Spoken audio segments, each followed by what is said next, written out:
I saw the potential in it of, where manufacturing could go. And what I mean by that is there's so many different avenues you could take within manufacturing. You can't always say that about any other industry. And I saw the longevity of it. Not to say I didn't try a couple other, businesses simultaneous to that. I tried, I was in the car wash business for a little while. I was in real estate for a little while. But none of them ended up offering just kind of the security and the longevity that manufacturing could.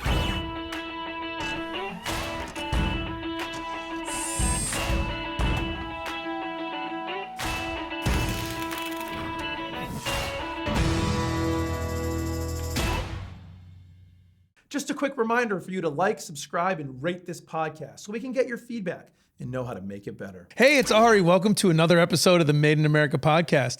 I'm on with Paul Giangrave, Vice President of Frasal Tool. Paul, thank you so much for coming on today. Thanks for having me. It's great to be here, Ari. Pleasure's all mine. Paul, it's Made in America podcast. Start off with the same two questions, my friend. What do you make and why do you make it? So we make a variety of complex assemblies and tooling, special tooling, support tooling, ground support tooling, and 90% of it services the aerospace industry, with the other 10% probably made up for it within the bearing industry. Why do we make it? I ask myself that question a lot.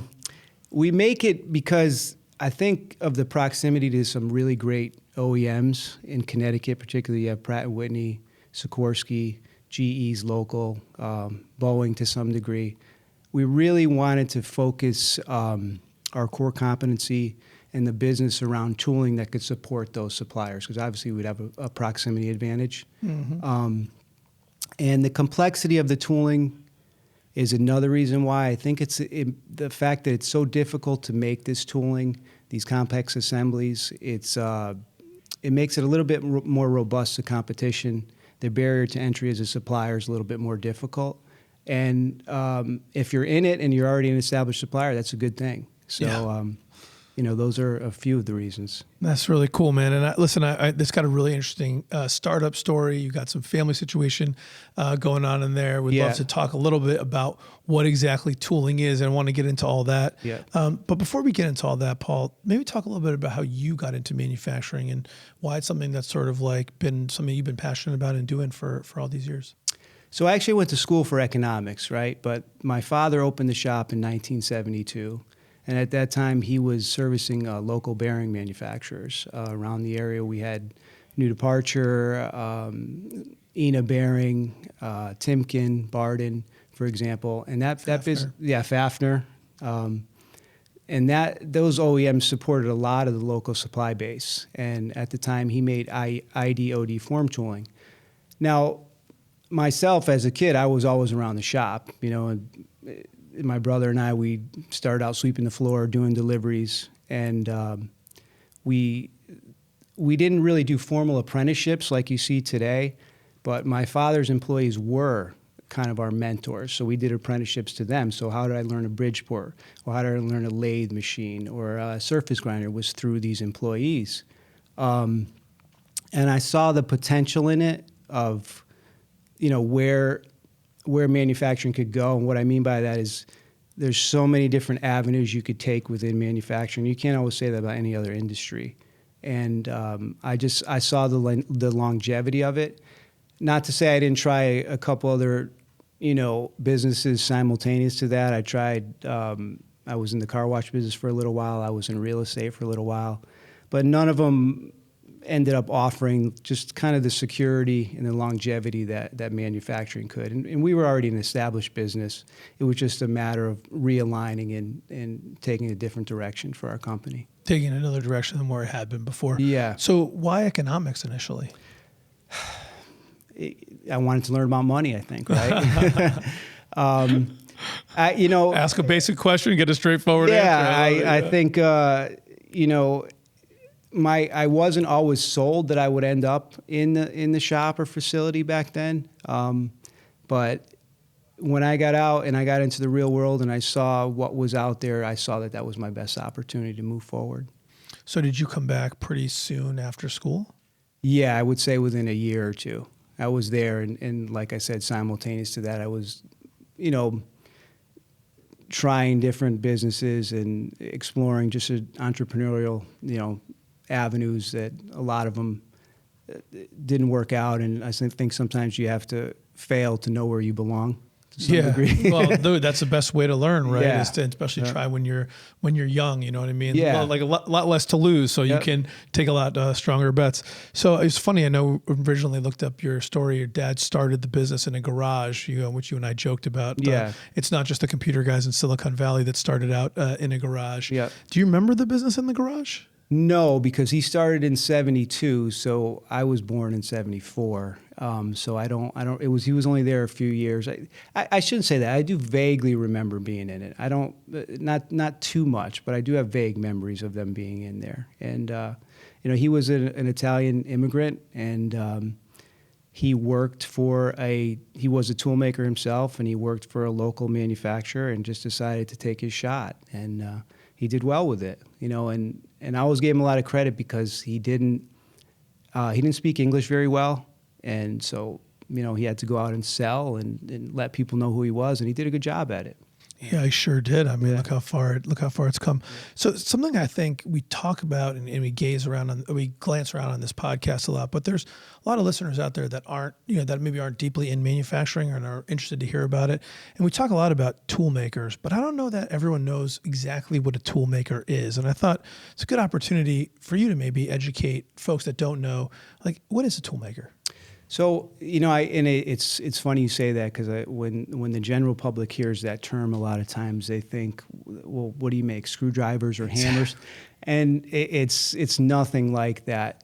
To me, a tool maker is somebody that is very adept in all the facets of manual machining. So they're proficient in surface grinding, proficient on an NC mill, proficient on a lathe, proficient in ID/OD grinding. Very adept at blueprint reading, very adept in GD&T. They've typically put in a several thousand-hour apprenticeship or a journeymanship somewhere. It's a very someone that's very concise, and you have to really have a good head on your shoulders, and somebody that doesn't.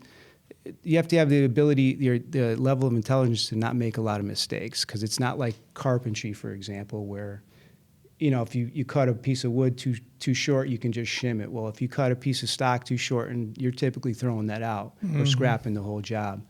But at the end of the day, to give a synopsis of it is, I would say a tool maker can take a raw piece of stock or material and give you a complete tool with a blueprint. And an old school guy can probably do it without a blueprint. Give you a complete tool using all the facets of machinery that I just mentioned.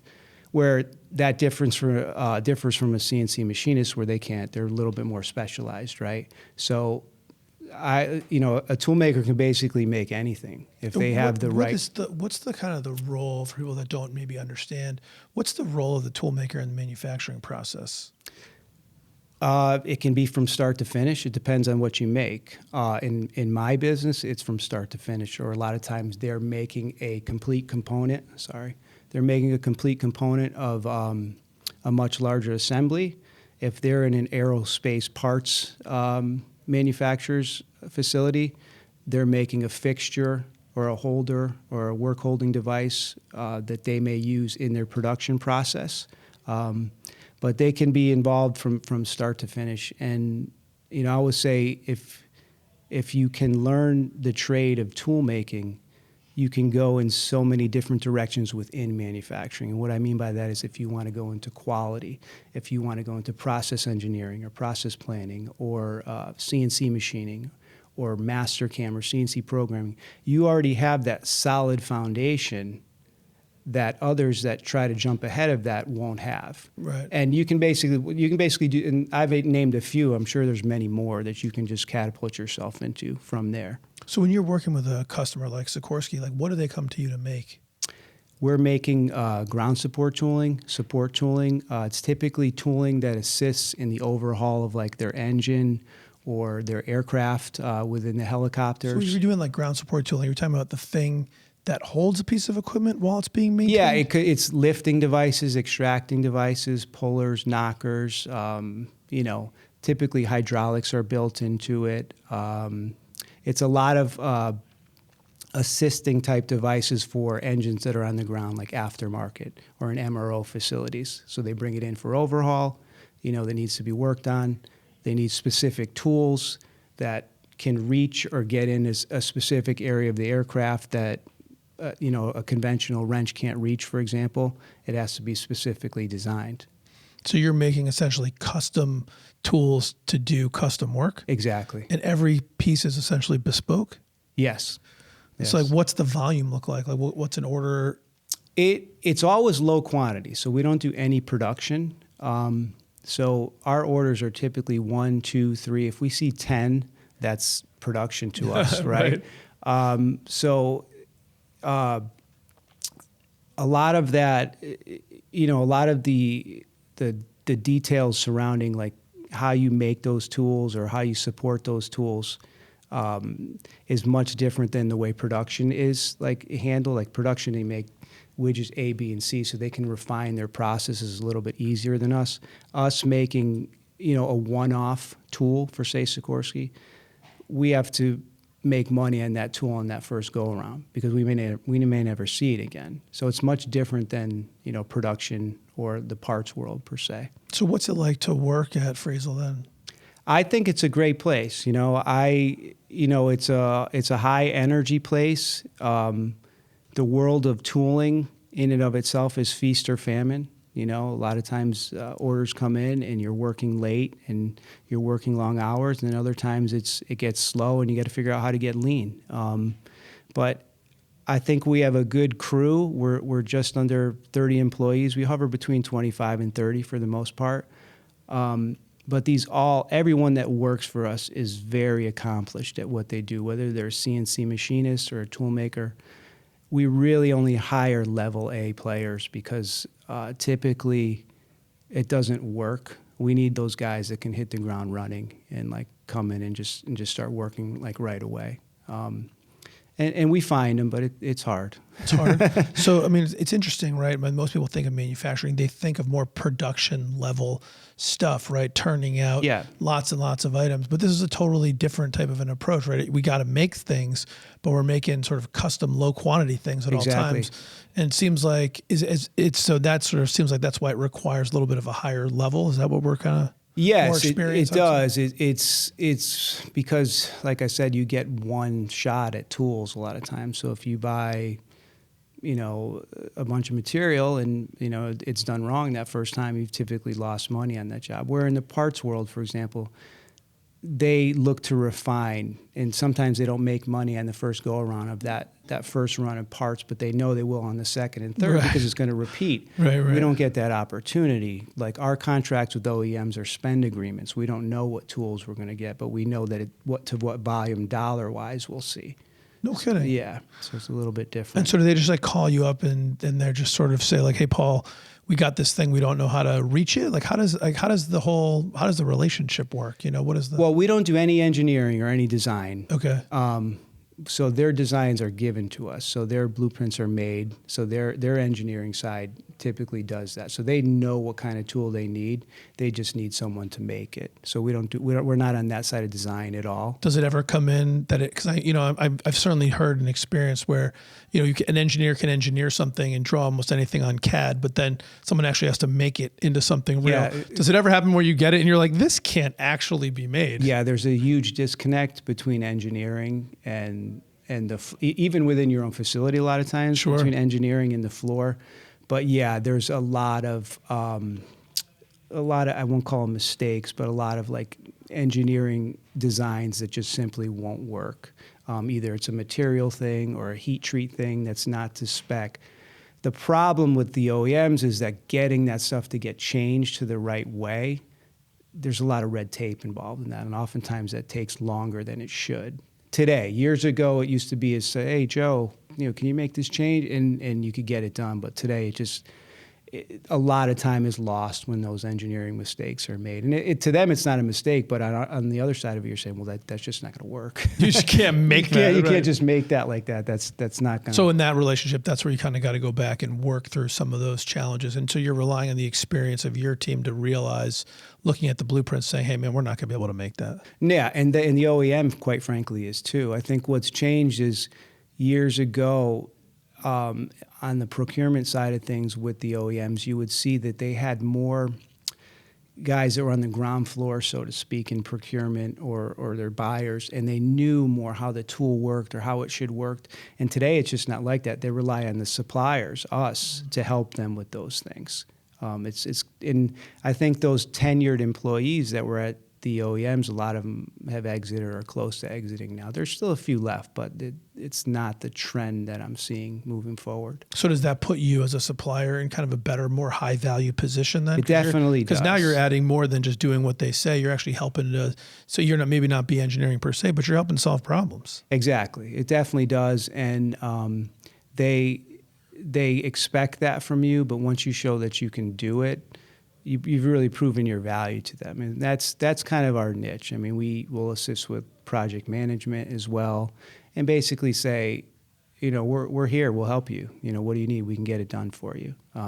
Because we have the experience and knowledge to know that, like I mentioned with Toolmaker, once you understand that, you can basically do anything in manufacturing.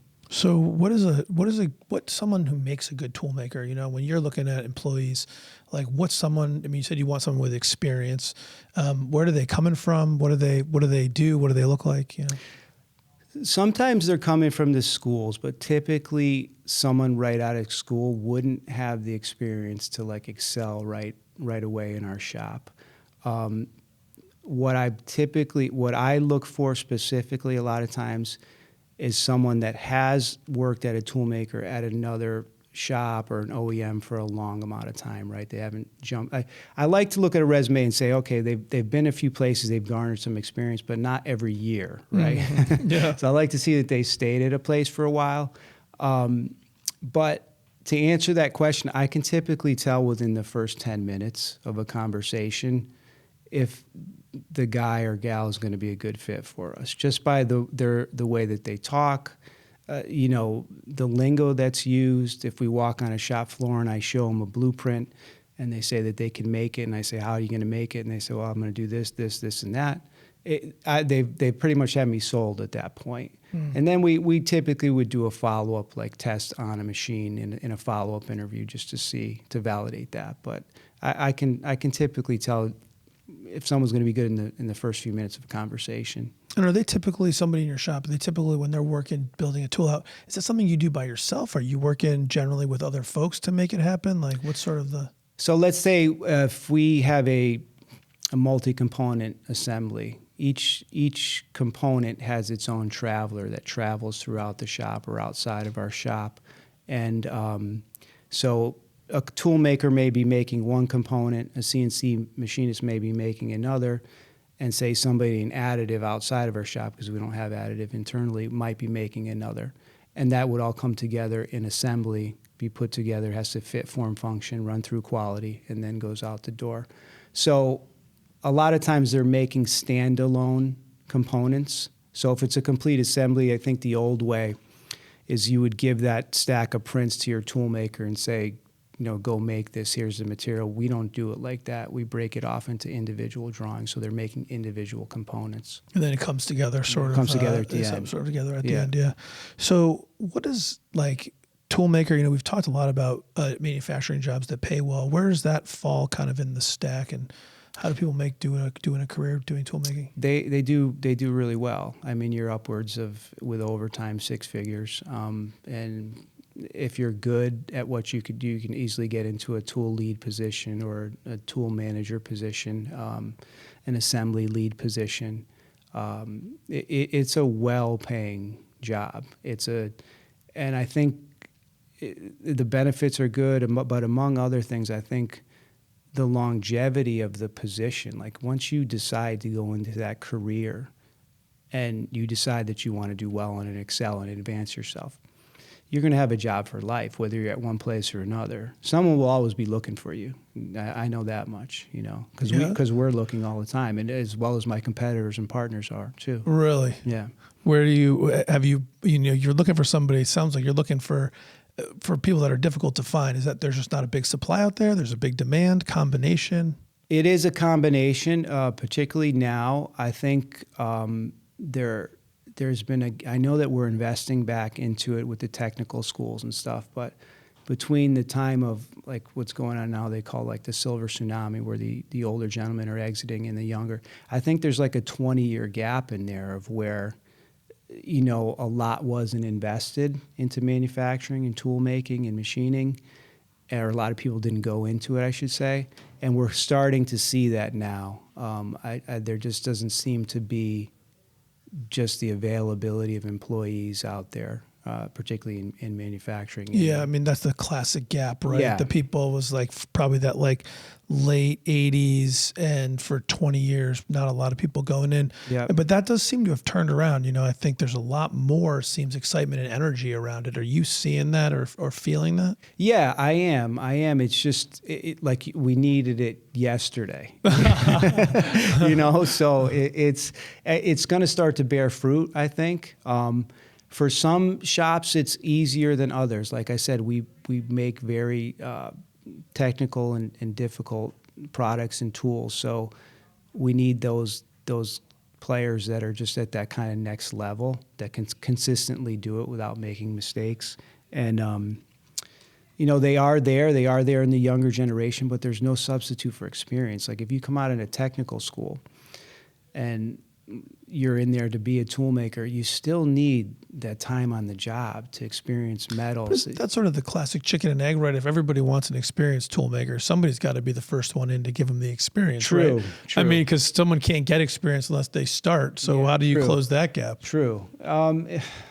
It's true. You have to give, some have to be given a shot, and we've done some work with apprenticeships and stuff. I haven't been, to be honest, I haven't been terribly successful. I haven't found the right one or two that would, stay with us long term or really work out long term. But they are there, and hopefully they start to come out more in abundance now that more people are going into tech school. Yeah, listen, well, that's where it starts, right? We got Yeah. to start by having more people to have an opportunity to sort of learn and make it grow. 100%. It's a smaller business, but it's a family business. Does it feel like a family business when you're there? Oh yeah, 100%. And that's my sell point to a lot of employees or potential employees. We don't treat you like a number. And I think if you go to a larger OEM and you work in their tool room, if it exists anymore, a lot of them don't, you don't get that same kind of feel. And if I hire a guy in his 40s or 50s who's been around a while, he typically gets that. Trying to convey that to a younger guy is a little bit harder, so they want to go out there and they want to try different places and see what's there. But the one thing is it is a family business, and our employees, we treat them more like friends than people that work for us. And that's the difference between, say a shop our size and somebody with 500. Do you feel like you get more longevity from folks because of the atmosphere? Oh, yeah. Because of what goes on there? Yeah. And I'm very aware of the needs of, what make people happy. And I try to always stay in tune to that. Because we're all competing for employees, right? So, what can you do to make yourself different that people want to stay with you and grow with you? And I think for the most part, everybody loses employees here and there, but for the most part, we've been successful with that. That's good. Listen, if you find someone that wants that and appreciates it, it's great to be able to give it to them, and that's definitely got a big allure to it. You had mentioned something earlier I want to kind of circle back to, which was the business was really started focusing in on bearings and doing work for bearing manufacturers. And, I think a lot of people know about the history of bearing manufacturing and it sort of moving overseas and whatnot. Mm-hmm. And now it's only 10% of the business and 90% is aerospace. Were you around for the pivot from one to the other, and did you drive that, and how did that kind of happen? I was. And so from the 80s to the 80s, 90s, and early 2000s, the bearing market was still pretty strong. And then a lot of the tooling that we made started to be replaced with what's called an insert and holder, which was essentially more user-friendly for the end user, the OEM. And we attempted to go down that path. And we were very capable of making that tooling, but we just couldn't get competitive with pricing. You know, It's a different, like, maybe without trying to get too technical, what's the difference? Well, you're talking about a tool that there's just more manufacturers that make, like, not only domestically but internationally. It's a more popular way of a tooling than the previous way was, and we couldn't get competitive. It wasn't, you know, our niche. So, but simultaneous to that, we were investing in chip making. So twice a year, we'd buy a CNC lathe, CNC mill, CNC profile grinder, and we were always adept at making jigs, fixtures, work holding devices. It just wasn't where our core competency was at the time, but we could always do it. So around 2011 or 12, we saw the large aerospace boom looming, and said, well, we want to get a piece of that, you know. But our shop wasn't really ready for it. We weren't ISO at the time, and we needed to make some changes. So since then, we did get ISO certified. We put a lot into continuous improvement. We landed our first major OEM shortly after that, and now we have a few with a couple that we are in the onboarding process with now. So, you know, things have really come along. Wow, yeah. That's like a pretty current. I didn't realize that. Yeah. How recently that sort of transition was. So you were intimately involved in making that. Yeah. So tell me about sort of the conversations. Was your dad still involved in the business, or was he then? No, he's at this point he's more of just a consultant. And at that time he was more of a consultant as well. Got it. So and you and your brother kind of worked together to run the business. Yeah, we drove that. And so was it, you know, was there any sort of, look, well, I'm sure there has to have been some fear of the unknown, right? Like, how do we're transitioning from one thing to something totally different? We got to invest in this ISO certification. We got to buy into lean and continuous improvement. So were you guys just full steam ahead with it? Any like hesitations or concerns about making that switch? No, there wasn't, because we knew that, like I said, if you understand the business and the facets of manufacturing and tool making, you know that you can go in any direction. Like, we could have chose medical device manufacturing, and I know that we could have got there because we have the ability to make that kind of stuff, just like we do aerospace tooling or bearing tooling. It's just really what path you want to go in, and what, you know, obviously medical would be more certifications than the direction that we took, but we could have got there as well. It's just a matter of which way we wanted to go. But I think the fact that we knew that a lot of the commercial and military engines were seeking to be overhauled, and that was going to be there was going to be a big push for that.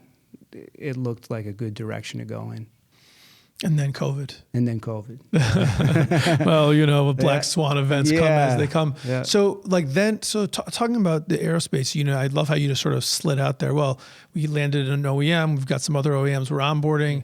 I don't think that's as easy, at least my impression, that's not as easy as it sounds to just go out and get involved, get in with these OEMs. How did you do that? It's, you know, sometimes they're looking for you, and it's just a matter of talking to the right person. You know, we have a sales rep now that's reached out to a few and landed some of the more recent ones. I feel like the ones that I've gotten myself in the past, they were just looking for us. I mean, there's such a shortage of suppliers domestically that make tooling or support tooling or ground support tooling, and actually can do it consistently and in large quantity, and produce it with a high quality percentage and a high on-time delivery percentage, that a lot of these OEMs, Pratt, Sikorsky, GE, they're looking for guys like us. So it's not a hard sell if you can get to the right person, and eventually we do. So basically, if you got the right product, you just got to find the right person to pull the trigger. Maybe that's the big challenge, trying to figure out who out of the 50,000 people you got to find. It is, and yeah, sometimes it takes a while, and the onboarding process is not easy. I mean, you're talking 6 to 12 months typically from the time they say, okay, you know, we're ready to go, and the time you actually get in and get your first print, you can be looking at a year sometimes. What takes all that time? there's a lot of red tape. There's a lot of people that have to sign off, and audits that have to be done in your facility, and meet and greets and things like that. That before they'll just sign you on as a supplier, and now it's just every OEM has a specific portal for everything that you do. And I often joke around. It's like you have to have a portal representative to go out and learn all these like different portals, because they pay through a portal, they send prints through a portal, another portal, they send purchase orders through another one, and quotes. So it's how many, each company has 4 or 5 portals, and you have say 5 or 6 major OEMs. That's 30 portals there. So you do need a director of portal management. The old way was the prints were just sent direct by email, or before that fax. Right. So a lot has changed. Yeah, I think a lot of that's really kind of around the ITAR and security and requirements. Cybersecurity and you got to go things. through all that NIST. Yeah. So you've had to tackle that as well. Yeah.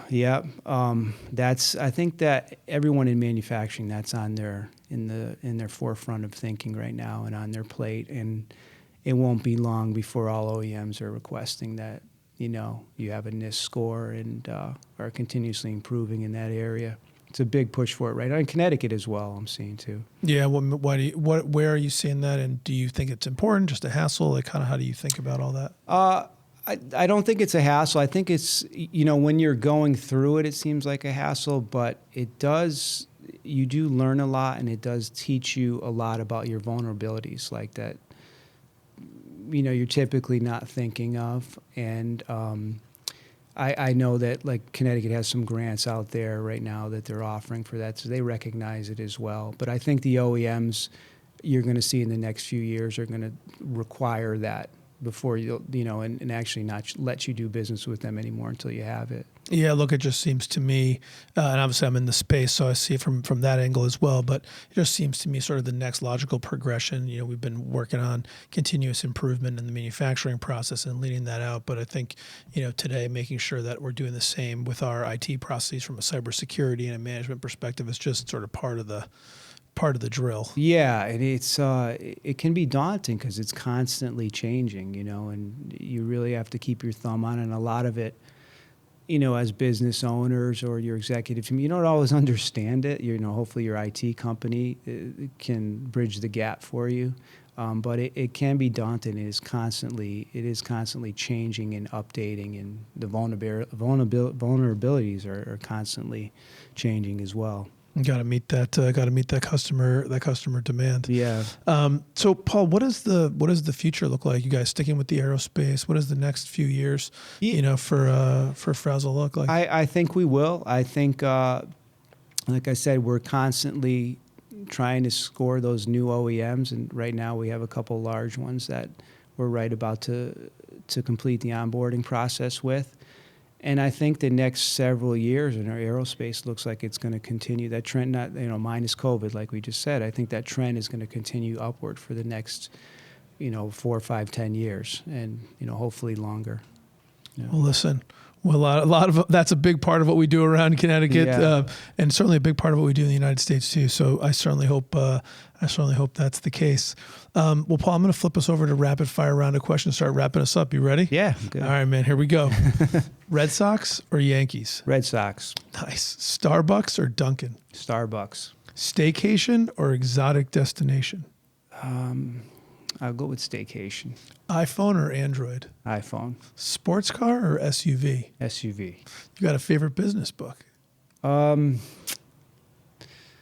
one that I can think of offhand, no. If you had to do something other than be vice president at Frasal Tool, and it could be anything in the whole wide world, what would you do? It'd be something fitness related. Fitness related? Yeah. Like a trainer, something that had to do with being something in athletics. Nice. Yeah. Very cool. What's something, Paul, that you learned early in your life or early in your career that you think's helped propel you to all the success that you've had?